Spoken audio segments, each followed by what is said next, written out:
Yo!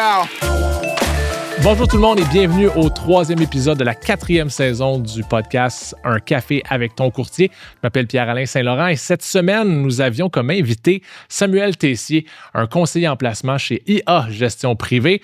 On a parlé de beaucoup de choses en termes de réglementation et des gros changements qui s'en viennent dans l'industrie. On a parlé d'allocation d'actifs, on a parlé d'approche holistique. Oui, j'ai sorti ce mot-là pendant la rencontre. Écoutez ça, c'est super intéressant. Ça va être bon pour vos portefeuilles, mais ça va être surtout bon pour vos connaissances. Écoutez ça maintenant. Yo!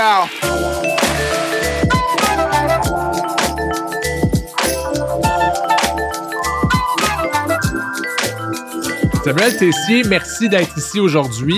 Merci d'être à mon podcast, Un café avec ton courtier. Aujourd'hui, ça va être un café avec ton courtier et parce que là, ton rôle, moi, je suis toujours mêlé. Donc, conseiller en placement, conseiller financier, conseiller en sécurité financière. Vous avez plusieurs rôles, même à l'intérieur de IA. Démêle-moi ça un tout petit peu. C'est quoi ton rôle? Merci, Pierre-Alain, pour l'invitation. Mon rôle officiel, c'est conseiller en placement. Donc, conseiller de plein exercice. Alors, on peut transjuger là, tous les types de produits qui existent sur les marchés canadiens. Mais, parce que évidemment, ton nom maintenant, c'est plus juste Samuel Tessier, c'est Samuel Tessier, CFA. Fait que ça, est-ce que tu as besoin d'avoir un CFA pour être conseiller en placement ou non? Non, c'est pas obligatoire, mais c'est un atout. Pour être un meilleur. avantage. Pour être meilleur, du moins pour bien comprendre les marchés financiers, tout à fait, oui. Tu as fait ça, ton CFA, tu as fait tout de suite quand tu es sorti de l'école ou en cours de route? En cours de route, à la fin de mon baccalauréat, j'ai fait les différents examens CFA de l'Université Laval à l'époque. T'as-tu, parce qu'il y a beaucoup, moi je me souviens, j'ai fait mon bac en finance, puis après ça j'ai fait ma maîtrise en gestion, mais quand j'ai sorti du bac en finance, il y avait beaucoup de mes collègues, mes coéquipiers, non, mes collègues d'école, on appelle ça, mes partenaires, c'est quoi le mot que je cherche? Tes camarades. Mes camarades de classe qui s'en allaient faire le CFA aussi. Puis c'était difficile. Il y en avait beaucoup qui échouaient, puis tout ça. Là. C'était des épreuves, c'est 3 épreuves assez exigeantes. Oui, tout à fait. Comme tu étudies pendant 1 an quasiment avant de passer l'examen, puis tout ça. Là. Exact, c'est stressant quand même. Les examens, c'était un bon niveau de stress. Disons que le niveau de difficulté est assez élevé. Puis tu t'en sers-tu vraiment, mettons? Mettons, moi, j'ai fait un cours de courtage hypothécaire pour être courtier hypothécaire. Je me sers de pas beaucoup de choses là-dedans pour pouvoir être un bon courtier. Le CFA, on prend ce qu'on a appris là puis on s'est appliqué? En grande partie, en fait, on apprend, c'est très généraliste, les examens CFA. Donc, en effet, là, ça m'a permis de comprendre un petit peu toutes les classes d'actifs, donc de pouvoir approfondir quand même d'une façon générale là, l'ensemble des classes d'actifs, puis bien comprendre la profession. OK, on va laisser l'école à l'école. On a passé au travers de ça. On n'a plus cet âge-là. Dis-moi, dans ton travail, c'est quoi ton approche? Quand un client vient te voir, puis on m'a dit que j'avais besoin d'un conseiller en placement. Moi, je sais que je rencontre beaucoup de gens qui sont vraiment mal préparés avec leur épargne, pour leur retraite, pour leurs prochains objectifs financiers. Des fois, c'est pas toujours la retraite. C'est quoi ton approche ou votre approche? Parce que je sais que vous êtes une petite équipe. C'est quoi votre approche avec ces clients-là qui viennent vous voir? Oui, c'est une approche personnalisée. En fait, c'est du cas par cas selon les objectifs des clients, selon leur situation, leurs besoins. Mais comme tu le décris bien, Pierre-Alain, il y a beaucoup de gens qui se font conseiller d'aller voir un conseiller en placement ou un conseiller financier pour prendre leurs choses en main. Ça fait peur, les chiffres. Des fois, je pense que les gens aiment mieux aller chez le dentiste que chez leur banquier. Alors, d'aller voir un conseiller en placement, je comprends que ça sort beaucoup de gens de leur zone de confort, mais je crois que c'est quelque chose que les gens doivent prendre en main là, pour réussir leurs objectifs, finalement.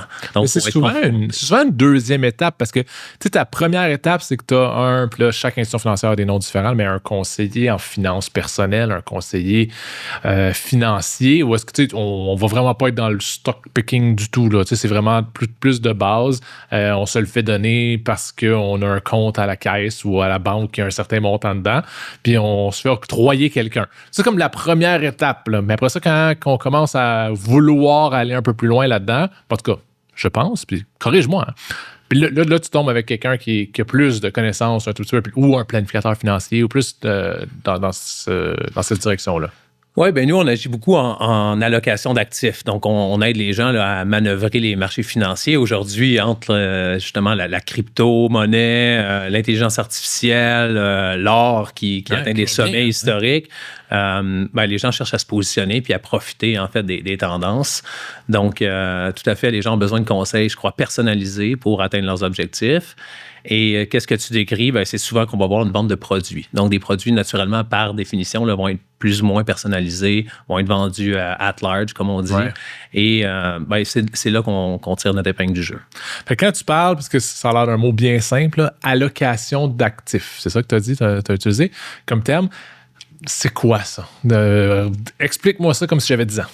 Oui, c'est la répartition, en fait, des actifs. Tu sais, tout ménage, une répartition d'actifs entre de l'immobilier, des actions, des participations dans des entreprises et des obligations de la dette. Ouais. Donc, les gens vont devoir allouer leur capital volontairement ou involontairement, va être alloué dans ces différents compartiments-là. Et donc, l'idée d'un conseiller en placement, c'est d'essayer d'optimiser, en fait, cette allocation-là qu'un ménage peut faire. Puis les gens, quand ils viennent vous voir, sont où dans leur processus mental? Là? Est-ce qu'ils sont à j'ai une opportunité? Tu sais, moi, je viens de commencer à gagner de l'argent, ou ils arrivent à j'ai un problème? Oui, il y a beaucoup d'éducation financière qu'on fait avec les enfants de nos clients. Donc, les jeunes adultes qui veulent avoir un accès à la propriété, par exemple. Donc, on va aider nos clients à coacher leurs enfants.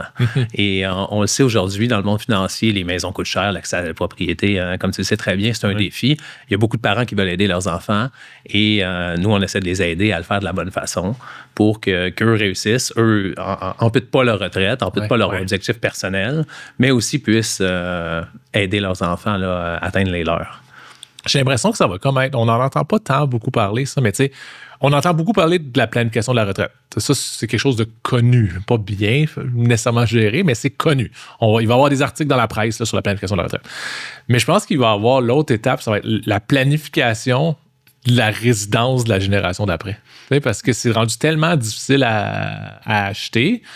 Puis ça devient quasiment impossible pour beaucoup de jeunes d'être capables d'acheter une propriété, que ce soit juste pour la mise de fonds qu'ils vont avoir réussi à accumuler, que ça va faire partie va falloir que ça fasse partie d'une planification. Là. Ah, tout à fait. Il y a une planification à faire. Puis, c'est une des grandes erreurs qu'on voit des Canadiens, c'est que presque l'ensemble, 90% de leur patrimoine va être investi en immobilier, donc dans une seule classe d'actifs, sont très concentrés. Et parfois, par erreur, en fait, on achète une trop grosse maison, hein, tout entendu, et se mettre dans une situation, une posture difficile. Voilà, parce qu'ils ont tous mis leurs œufs dans le même panier. Oui, puis des fois, corrige-moi, mais j'ai l'impression que c'est comme... c'est comme une erreur qui sont comme motivés à faire cette erreur-là puis à la reproduire encore parce que l'immobilier a comme bien fait là, dans les dernières années. Ça ne veut pas dire que c'est la catégorie d'actifs qui a le mieux fait, mais ça l'a quand même bien fait. Ouais. J'ai l'impression qu'il y a beaucoup de gens présentement qui se disent c'est ça la recette.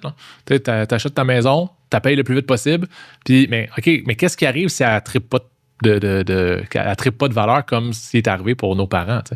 Tu parles d'erreur, puis je voulais te poser la question, c'est quoi l'erreur de base là, ou l'erreur la plus fréquente que tu vois des gens qui viennent te voir, puis tu dis hey, il était temps que tu viennes nous voir, toi, parce que tu t'en allais dans le mur ou tu as déjà trébuché? Oui, il y a des erreurs aujourd'hui sur les réseaux sociaux, on voit tout type de conseillers, de l'improvisation de conseillers en crypto-monnaie, en actions, tout ça. On voit tout sur nos WhatsApp, là, des gens qui vont avoir la prochaine meilleure transaction à faire. Et donc ça peut être une erreur. L'erreur d'aller tout mettre ses œufs dans le même panier dans la prochaine transaction, que ce soit un conseil du beau-frère au dernier dîner de Pâques ou ce qu'on a entendu sur TikTok. Donc ça peut être une erreur. Puis la deuxième erreur, c'est rien faire. Ouais. Donc, les gens négligent de même prendre action, gardent des sommes importantes dans leur compte et attendent. Voilà, prendre pas d'action. J'aime ça que tu viens comme de décrire TikTok comme étant le beau-frère, ces stéroïdes. Là. J'aime ça. Ah ouais. Puis il est convaincant, celui-là. Bon, hein? Il a aiguisé son crayon, il peut être très convaincant.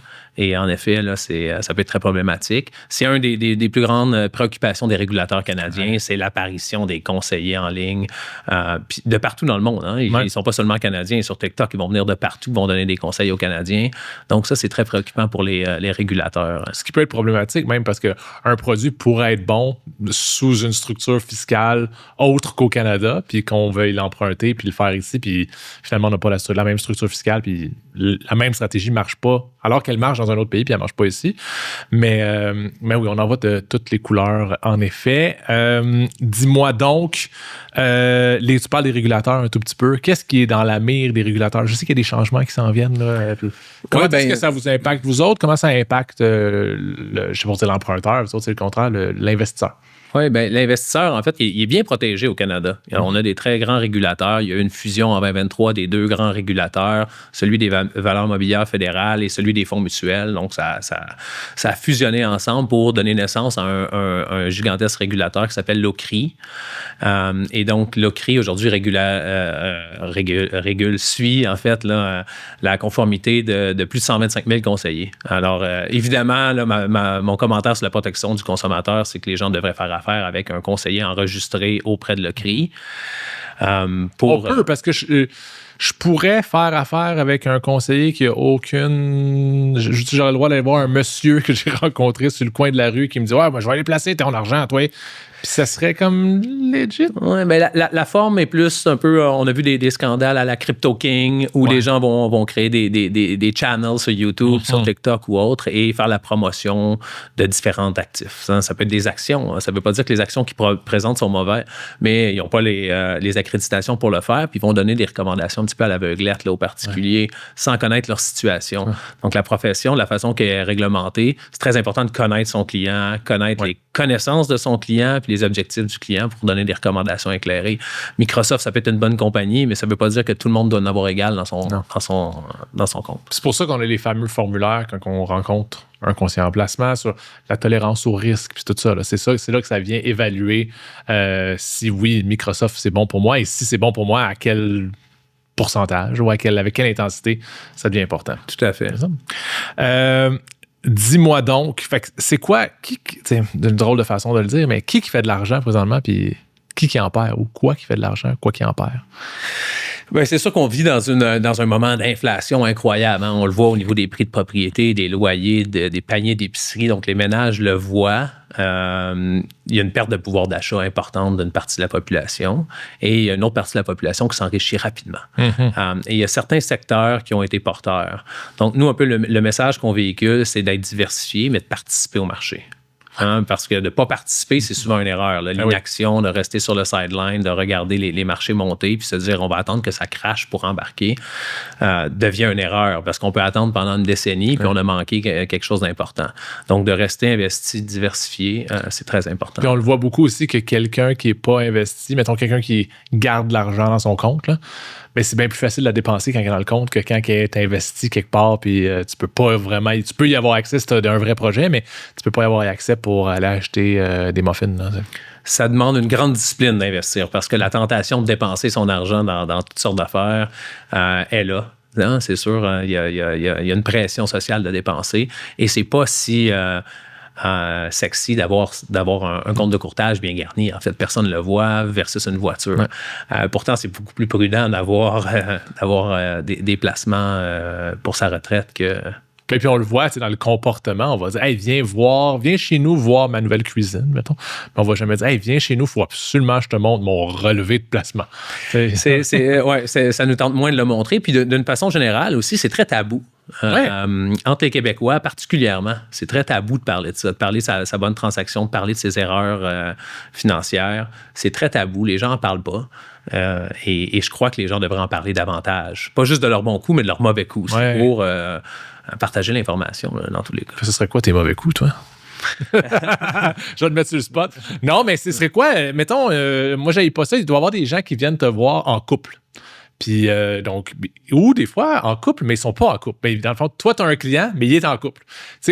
Comment est-ce que tu conseillerais aux gens d'entamer la discussion sur l'argent dans un couple? Oui, il peut y avoir des vraiment différents profils là, d'investisseurs dans un couple. Hein? Un des deux qui est très conservateur, puis l'autre qui est prêt à se lancer à peu près à toutes les sauces. Donc, je pense que on voit des couples avec qui on travaille qui sont comme une équipe. Hein? C'est une équipe, ils travaillent ensemble, bâtissent un patrimoine pour eux, pour leurs enfants. Et ça, c'est les meilleures recettes parce que souvent, c'est là qu'on va trouver l'équilibre. Hein? Un couple est bâti sur l'équilibre dans différentes choses, une complémentarité. Puis on peut voir là, que ça fonctionne pour certains. Et je pense que là aussi, les gens doivent s'en parler. Hein? Évidemment, si dans un couple, là, on n'est pas capable de se parler d'argent, on a certainement différents problèmes. Il y a d'autres choses probablement auxquelles on ne peut pas se parler. Mais je suis intéressé par ce couple-là. Il y en a un qui veut prendre les risques de n'importe quoi, puis l'autre qui est super conservateur. En même temps, ça peut être une espèce de diversification, ça, en quelque sorte. Mais on fait quoi? Parce que toi, tu vas faire deux profils différents. Tu vas pas faire un profil moyen, là, évidemment. Là. Tout à fait. Là, les deux vont avoir leur profil respectif. Puis ensemble, une fois qu'on les combine, les actifs là, du patrimoine familial, c'est là qu'on va retrouver l'équilibre entre les deux. Tout à fait. Okay. Tantôt, je pense que j'étais un peu coupé dans ton élan. Tu parlais des régulateurs, parce que je sais qu'il y a des changements qui s'en viennent. Le changement de régulateur, c'est pas la chose la plus sexy au monde à discuter. Ouais. Mais je pense que c'est important qu'on le soit au courant un tout petit peu. Je veux dire, ça n'a pas besoin que ça s'appelait l'OCRI ou que ça ait un autre nom, peut-être pas si intéressant que ça. Mais qu'est-ce que moi, comme personne qui va vouloir investir avec un conseiller en placement ou un autre type de conseiller, qu'est-ce qu'il faut que je sache puis qu'est-ce qu'il faut que je regarde quand je magasine lui, mais quand il magasine mes placements aussi, tu... Oui, c'est une excellente question. C'est tout le changement réglementaire qui s'en vient en 2026. C'est un nouveau changement qui va affecter tous les Canadiens. Donc, ça va être ce qu'on appelle le CRM3. Et donc, c'est une réglementation pour rendre les produits financiers plus transparents. Et c'est à l'avantage, en effet, là, des clients pour qu'ils comprennent qu'est-ce qu'ils paient, à qui et pourquoi. Et donc, encore aujourd'hui, malgré toute la réglementation canadienne, c'est quand même très opaque. Si on demande dans la rue aux gens combien de frais de gestion ils vont payer sur leurs avoirs, ma foi, 3 fois sur 4, on n'aura aucune réponse. Et donc, c'est un peu dans ce sens-là que la réglementation va évoluer, où il va y avoir une transparence et il va y avoir le montant en dollars sur les états de compte des clients, de combien ils payent et à qui.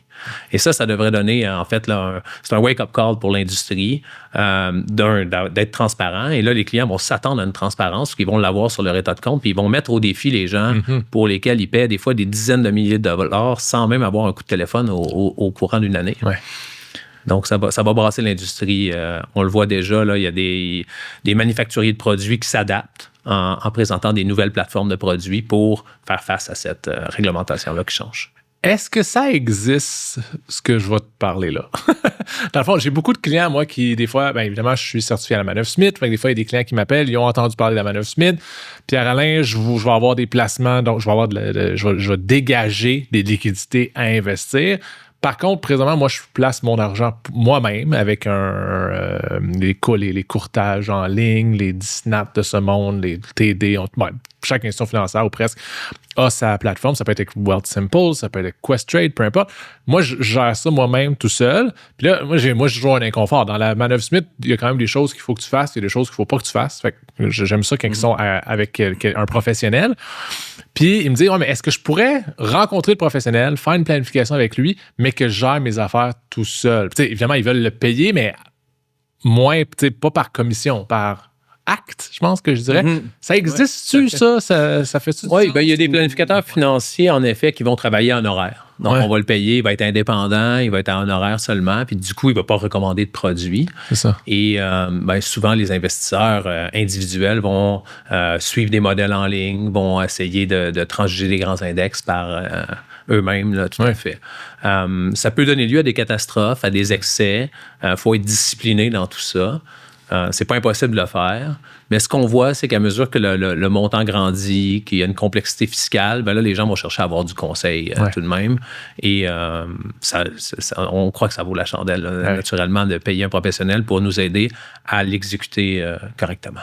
C'est moi, je trouve qu'il y a au moins deux choses qui sont qu'un professionnel engendre, c'est la discipline. C'est parce que la personne ne va pas dire je le feel pas ce mois-ci, mon investissement. Je vais être, le professionnel va être là. Puis comme tu dis, la planification. Il y a beaucoup de gens que moi je vois, j'investis par moi-même. OK, c'est quoi ton objectif? C'est quoi pourquoi tu investis là-dedans? Ben, parce que ça l'a rapporté. Fait que je trouve que ça met une intention sérieuse dans ce que les gens font. Fait que ça fait quand même une différence importante. Puis, tu sais, même si j'ai des fois des clients qui m'ont dit « Ah, mais moi, je fais autant qu'eux tout seul. » Je suis comme « OK, ton pourcentage, ça, sur ta retraite, c'est combien? » C'est facile quand on compare juste des chiffres. C'est comme dans le courtage hypothécaire, quand on compare juste les taux. C'est quoi ton taux? Ah, j'ai 4 autour d'un barbecue, j'ai 4 moi, j'ai 3,75 mais t'as-tu eu des frais de pénalité? Il y a plein d'autres affaires qui peuvent venir impacter avec ça. Fait que quand on compare juste avec les taux. Puis ça, c'est l'investisseur individuel un peu dans le même sens. Au lieu de comparer des taux, on va comparer sûrement les frais de commission, par exemple. Ouais. Et là, on va dire, moi, je fais des transactions à 5-10 $ la transaction, donc du coup, c'est pas cher. Il ne connaît pas la qualité de l'exécution, mais surtout, c'est difficile pour la personne de mesurer son allocation d'actifs globale du ménage. Et donc, dans beaucoup de cas, il va y avoir des excès. Ouais, ça. Des excès de confiance. Ouais, c'est ça. Fait que ça, c'est il va y avoir moins de diversification à ce moment-là. Exact. Ils vont se retrouver très concentrés dans certaines actions. Et surtout aussi, on va voir le biais domestique. Donc, on en a tout vu là, au Québec, là, des transactions avortées, du lion électrique. Là, tout le monde pensait que c'était le prochain Tesla. Et finalement, ça tombe en faillite 2 ans plus tard. Donc, il y a des excès aussi des biais maison. Les gens vont acheter qu'est-ce qu'ils connaissent. Okay. Et ça peut donner lieu justement à des excès. OK. Puis c'est vrai, des fois, il y a des choses que tu me dis, puis je vois la face de mon client là, présentement. Puis j'en ai un là, qui me dit je fais bien plus d'argent en investissant. Puis il me nomme ses investissements. Là. Si tu peux me nommer tes investissements, puis c'est des actions individuelles. Là. Si tu peux me nommer tes 3 actions individuelles, t'es probablement pas bien diversifié, on s'entend. Oui, mais c'est une des grands changements qu'on a vu, c'est passer du fonds mutuel à l'ETF, le fameux ETF, le fonds négocié en bourse, là, qui a une croissance exponentielle sur le marché canadien, américain. Et aujourd'hui, on voit beaucoup de gens se diriger vers les comptes de titres individuels. Okay. Et donc, c'est un petit peu qu'est-ce que tu décris de ton client qui transige ses titres lui-même. Mais au lieu de le faire soi-même ou avec les conseils du beau-frère, on va aller chercher un gestionnaire institutionnel qui va prendre le relais sur le compte et va gérer les 30, 35, 40 positions qu'il y a dans le compte de courtage. Et ça, on voit une grande tendance parce que ça l'apporte, les clients voient la transparence, voient les transactions directes. Et après ça, peuvent aussi facilement personnaliser leur portefeuille pour ajouter des positions qu'ils aiment qui ne sont pas déjà dans leur compte.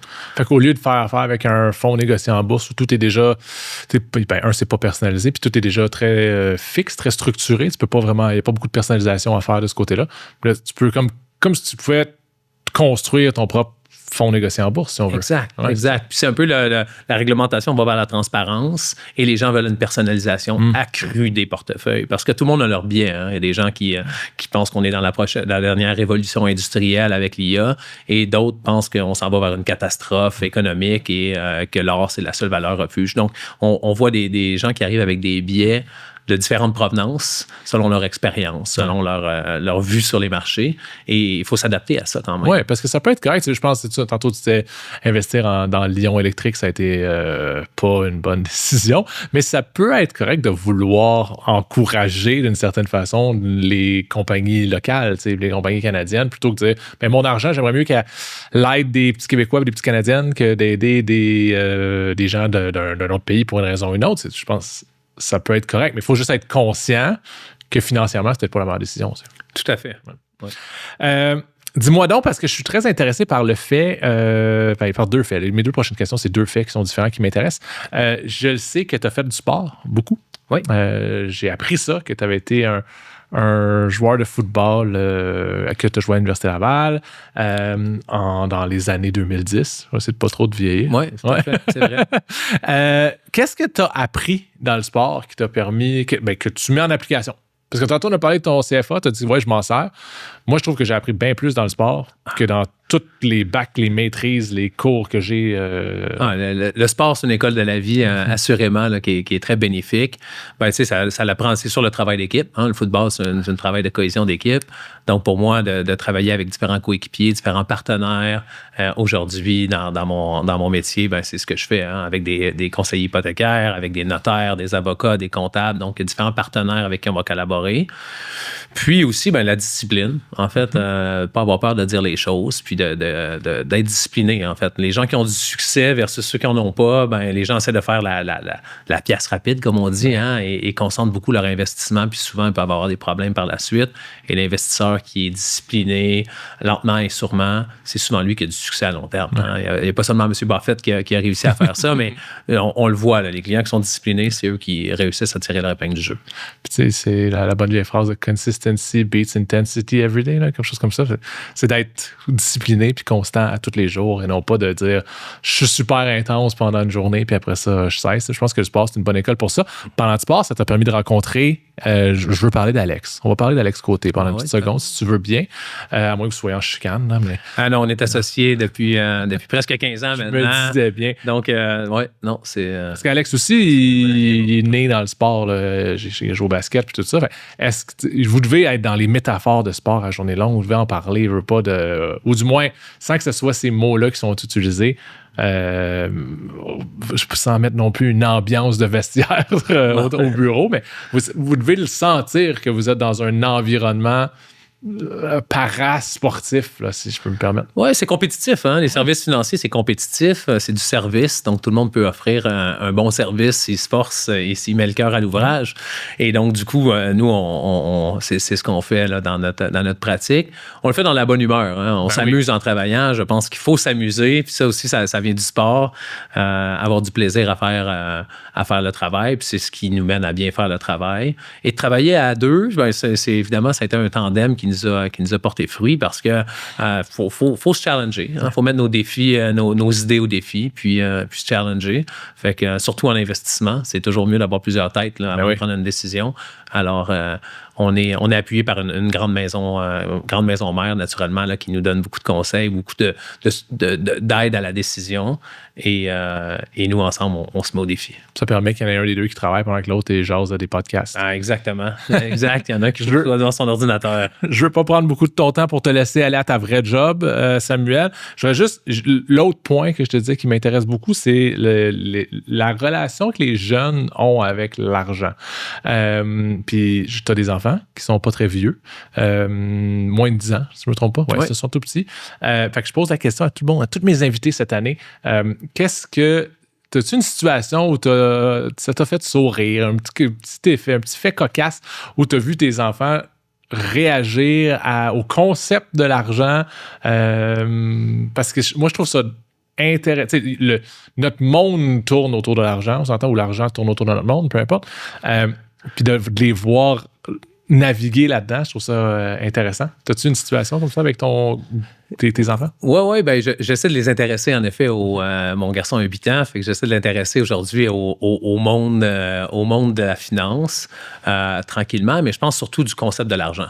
Hein, l'argent ne pousse pas dans les arbres, comme on dit, et il faut le répéter à nos enfants. Je pense que c'est important et de leur montrer un peu la valeur des choses. C'est très conceptuel pour eux de voir combien ça coûte aller en voyage par rapport à combien ça coûte une bébelle au Dollarama. Hein. Pour eux, des fois, ils ont la même valeur. Pas pour nous. Non. Et donc, je pense que d'avoir une éducation financière aussi sur d'apporter cette rigueur-là qu'il faut pour réussir à avoir une discipline monétaire, puis de faire des bons coups de façon régulière, des petits coups, mais des bons coups, puis avancer dans une direction. Disons que j'essaie de faire ça avec lui. Et puis on le voit chez les jeunes, je terminerai peut-être sur ce commentaire-là. On voit beaucoup le fameux FOMO. Hein? Les gens ont peur de manquer la prochaine occasion. On voit des cryptos, on voit de l'intelligence artificielle venir. Les gens ont peur de passer à côté du train. Et chez les jeunes, c'est ce qu'on voit beaucoup. Il faut enseigner cette discipline-là. Les gens veulent faire la passe. Mm-hmm. Et donc, d'être discipliné puis de prendre une étape à la fois. Là. Ils ne vont pas rattraper leurs parents en 2 semaines là, ou en 1 an. Là. Papa, ça fait 40 ans qu'il ramasse de l'argent. Donc, de prendre un pas de recul puis d'essayer de se rendre à destination sur une longue période. C'est intéressant ce que tu dis avec la valeur des choses pour les enfants, c'est pas clair non plus. Là. Je leur posais des questions aux miens qui ont 10 et 8. Puis je me demandais, qu'est-ce qui est le plus cher, une maison ou une voiture, tu sais, ou une voiture ou une console Switch, là. Puis pour eux, c'est vraiment pas clair qu'une maison, c'est plus cher qu'une voiture. Une voiture, hein, ça se déplace, ça a des roues, c'est technologique, alors qu'une maison, c'est juste des murs, dans le fond. Ouais. Mais il y a des choses comme ça, puis la Switch, ça vaut plus que tout. Là. Non, c'est ça, la tablette ou la Switch, c'est de l'or en barre, faut pas la casser. Ouais, ça, ils l'apprennent rapidement. C'est certain, mais c'est intéressant. Samuel, as-tu quelque chose que tu aurais voulu qu'on parle? Je ne sais pas, il n'y a pas. On a fait le tour, j'avais parlé de tes petites questions, tu as bien répondu à mes questions. Y a-t-il des choses qu'on n'a pas adressées, qu'on aurait dû adresser? Non, mais moi, je peux souligner, en fait, là, le fait le plus marquant, en fait, pour moi, en finance, c'est que 80% des rendements viennent de l'allocation d'actifs. Donc, de penser qu'on va choisir la prochaine transaction ou c'est par notre intuition du prochain titre qu'on va faire la pièce, c'est pas le cas. Donc, historiquement, c'est pareil. Dans le fond, en comparaison ou contre... Si c'était en allocation d'actifs, c'est que c'est pas en stock picking.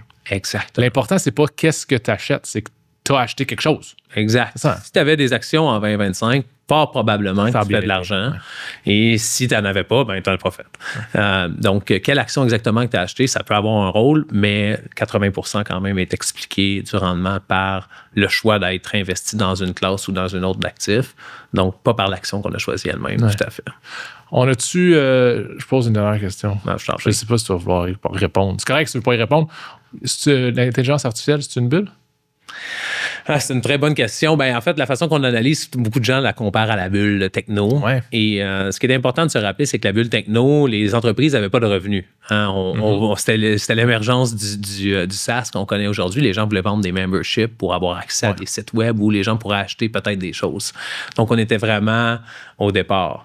Et cette bulle-là a apporté des sociétés à perdre 80%. On pense à Amazon aujourd'hui qui est partout. Mais à l'époque, ça dégringolait. Ouais. Et donc, il y avait beaucoup de sociétés qui n'avaient pas beaucoup de revenus à l'époque. Aujourd'hui, on vit dans un monde différent. Ces entreprises-là ont du revenu. Les gens qui nous écoutent, qui ont ChatGPT, ils payent leur ChatGPT. Ils savent Netflix, ça coûte de l'argent. Donc, il y a beaucoup de sociétés qui bénéficient de l'intelligence artificielle, qui ont des revenus réels. Et en effet, ils ont une optimisation importante sur des grandes structures là, via l'automatisation. Donc, je suis plus de l'école de penser qu'on vit une révolution industrielle que l'inverse. Ceci dit, quand il y a beaucoup de capital qui chasse la même chose, ben, il y a du capital qui fait des erreurs. Donc, forcément, il y aura des sociétés dans cette industrie-là qui vont se casser la gueule, c'est certain. Mais je pense pas que l'ensemble du secteur est une bulle. Fait que sans que ce soit l'éclatement d'une bulle dans le marché, ça pourrait juste être une surévaluation un petit peu. Là. On est peut-être bien enthousiaste. Là. Ah oui, en effet. Puis ça sera pas partout. Il va y avoir des gagnants et des perdants. Donc, c'est pour ça qu'une discipline est de mise.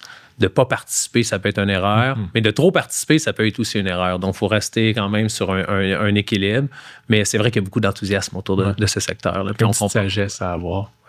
Si on veut vous trouver, encore là, je dis vous pour toi puis mon ami Alex, mais si on veut te retrouver, toi, faire affaire avec toi, en savoir plus sur toi, c'est le temps de plugger quelque chose. Là. Go! Ah, ben écoutez, on a un site web on prend les rendez-vous via ce site web, mais les gens peuvent nous écrire sur LinkedIn. On est présent sur la majeure partie des réseaux sociaux et ça nous fait plaisir de faire des consultations, hein, des fois d'avoir une deuxième opinion. Comme un médecin, on travaille avec quelqu'un depuis un moment et on a des doutes des fois sur certains relevés, certaines positions ou autres, ben, n'hésitez pas. En fait, posez des questions, partagez vos relevés avec un conseiller qui peut vous donner une opinion.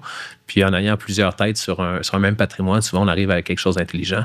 Donc, mettez votre conseiller au défi. Oui, parfait. Merci beaucoup, Samuel. Puis, tu sais, tes coordonnées, etc., là, le profil LinkedIn, on va le mettre dans les show notes, dans les notes de l'émission.